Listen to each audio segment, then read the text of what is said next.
All rise for the king.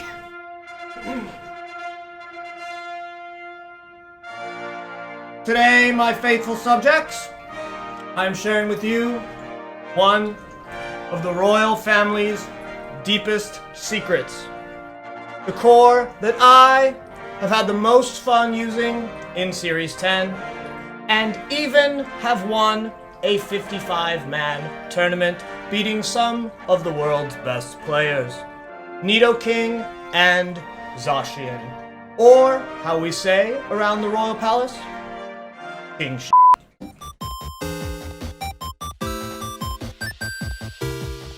So when Dynamax was announced to be leaving for Series 10, I knew I wanted to give Nidoking a try. Sheer Force Life Orb does insane damage, and especially with Nidoking's crazy coverage moves that he gets, Earth Power and Sludge Bomb for stabs, Ice Beam, Flamethrower, Thunderbolt, you name it, he pretty much gets everything. It's like the list goes on and on. I came up with the idea of pairing him with Zacian, since Nidoking pretty much obliterates everything that Zacian wants to, beat Zacian, if that makes sense. So like, all the ground types and all the fire types are gonna get popped by the Sheer Force Earth Power and the Ice Beam coverage from Nidoking. So that's kind of where I was going, and I was already memeing about the Double King synergy, baby. The king shit, all right?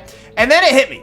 This is where it gets juicy. I came up with the idea of Sludge Wave to be able to hit all these Pokemon that are behind Follow Me, and to do insane spread damage. And then the best part about that is that Zacian is immune to the Sludge Wave due to his Steel typing. So all of the Xerneas who are getting protected by things like Amoonguss, things like Indeedee, all that kind of stuff. And they're going to be faking out the Zacian in most situations, and I can just always hit that Xerneas for a huge amount of damage with the Sheer Force Sludge Wave. So that is where the King combo was born, and I've got to say, guys, this has been an insanely fun team to use. I ended up bringing the King shit, baby, to Sierra Dawn's big ladder tournament that she was holding. It was a Series 10 ladders tournament, and we actually ended up winning the whole thing. And this is an early meta team, guys, so it's not going to be perfect, but at the end of the vid, I'm going to be hitting you guys up with the rental code, and the pace, of course, but let's do a quick rundown of how the team came to be. The first thing that I knew that I wanted when I'm using a Nidoking team is I wanted Tailwind. Nidoking is honestly not fast enough to outspeed all of the threats in the meta.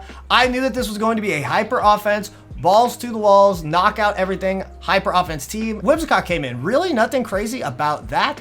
I knew that I wanted a Defiant member to kind of be even more hyper offense, to support Zacian that much more, and that's where Galarian Zapdos came. Galarian Zapdos was super clutch in dealing with the annoying Pokemon such as Volcarona and Amoonguss on these redirection-based teams. It helped me get rid of them so that I could freely destroy any Xerneas or opposing Zacian that might have been in the back. Yeah, when we look at Zapdos' moves here, guys, Quick Guard was actually insanely clutch. This stops things like Fake Out as long as you're faster than them. Prankster, Grassy Glides, all these kinds of things, which is amazing for a hyper offense team. Grassy Glide, Fake Out, that kind of stuff can really shut down hyper offense teams, and Zapdos wasn't having any of that. For Zacian, I decided to run, of course, the Steel move Iron Head, but I actually ran Close Combat. I wanted to do as much huge damage as possible. Close Combat does a whole lot more than Sacred Sword in most situations. And then I actually went with Wild Charge so that I could hit things like Ho-Oh and Kyogre for a surprise huge burst of damage that they weren't really seeing coming. And if I didn't have Wild Charge, I think those matchups would have been really, really, really difficult. So Wild Charge was a cool tech on Zacian. And so for the king himself, very standard. Earth Power is amazing. Stab gets boosted by Sheer Force. Sludge Wave, like I talked about. And then I actually went with Ice Beam for the coverage to shut down those like ground types that really want to like punish both Nidoking and Zacian. So things like Landorus I and Landorus T are both going to get popped by Ice Beam. So, to be honest, the Calyrex Shadow matchup was still pretty darn rough with the huge spread moves. It's super fast. It usually has Tailwind in it of itself. I knew I wanted Urshifu Dark to help deal with that matchup. And I think Sash Urshifu is the hardest to deal with Urshifu set, in my opinion. I think it's the most safe and sound. But that's why Whimsicott was actually holding a Mental Herb. Stops it from getting taunted. It pretty much is guaranteed that I will get up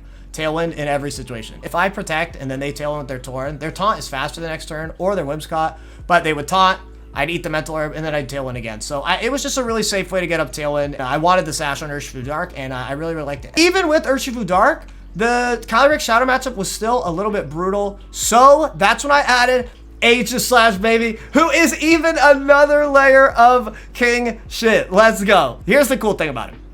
I went with Shadow Ball Flash Cannon for the dual stab, special attack, so I don't get intimidated, stuff like that. And then Wide Guard is amazing in this format. It shuts down Astral Barrage, Expanding Force, Water Spout, Precipice Blades, all these moves that hit my team for super hard. Aegis Slash was stopping them in their tracks. And then of course King Shield, so that I can transform back into the shield form after I attack. And to be honest, Aegis Slash was super cool. It actually helped out a lot, and it really did help out with the Calyrex Shadow matchup, and that is exactly what I wanted to do. But now, guys, I want to show you guys the final match of Sierra Dawn's ladder tournament that we ended up winning. It was a super hype moment, and you guys can kind of see the team in action. And you guys can even find my whole tournament run on Twitch if you are curious. But guys, let's get into the match. Excited to see Aegis put in work. This is a matchup where Aegis does want to come. This is where Aegis wants to come in hot.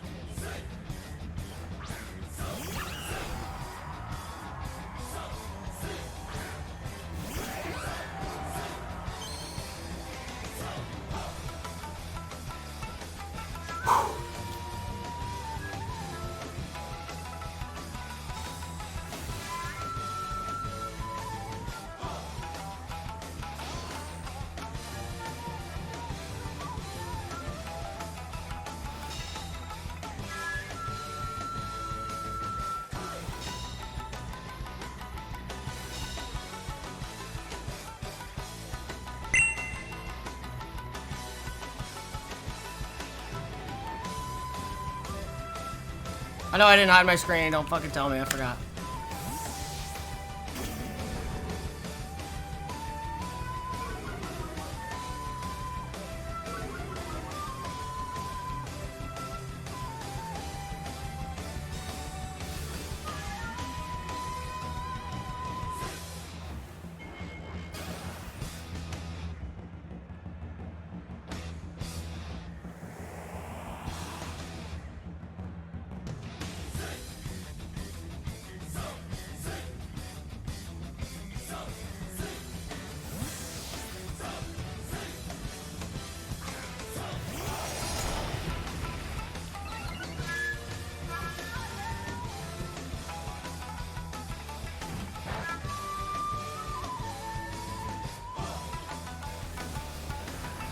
I mean, I'm almost positive I just died of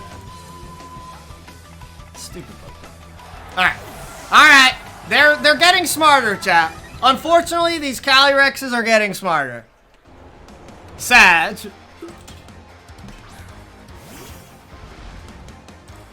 They're double switching, chat. They're double switching.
-1, yeah. No, I was -1. You guys are totally right. You guys are totally right. I'm bad. I mean, no, I'm not. I'm a king. 5'7" king. Where you at?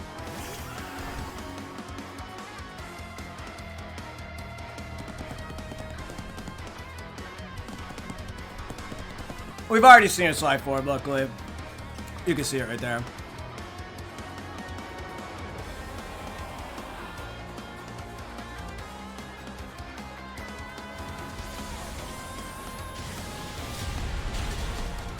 Yeah, I mean, if we get crit by Flare Blitz, like Will's saying in chat, I think we will actually lose.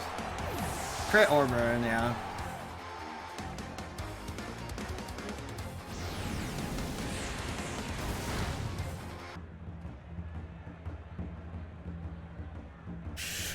The king!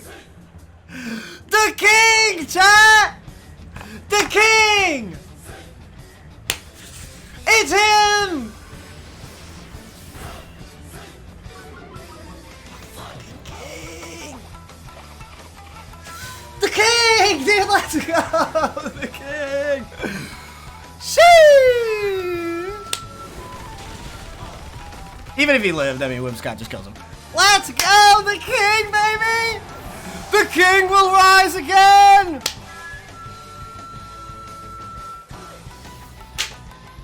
GG's, Brian. GG, Brian. Oh, shit. The king did it. It's him. Oh, my God. It's him, chat. It's him. Competition ending. We got to wait, chat. Pause champ for like an hour. We pause champing for an hour? Any pause champers for the next hour? Yo. The clickbait is immeasurable. Man, dude. So guys, here you go. This is the rental code for King Shit, baby. And guys, once again, keep in mind, the meta just ended up starting. The team is not perfect, and I'm going to be working on buffing out the kinks here in the King combo. Pretty much the whole meta. I am absolutely in love with this team, and I want to make the best King Shit team the world has ever seen. So that, guys, is the team that we ended up winning a tournament with Nidoking, man. Super, super, super fun. So guys, try out the team for yourself. Make sure to subscribe to the channel while you guys are here. And love and appreciation, baby. I will see you guys on the next video. Peace, everybody.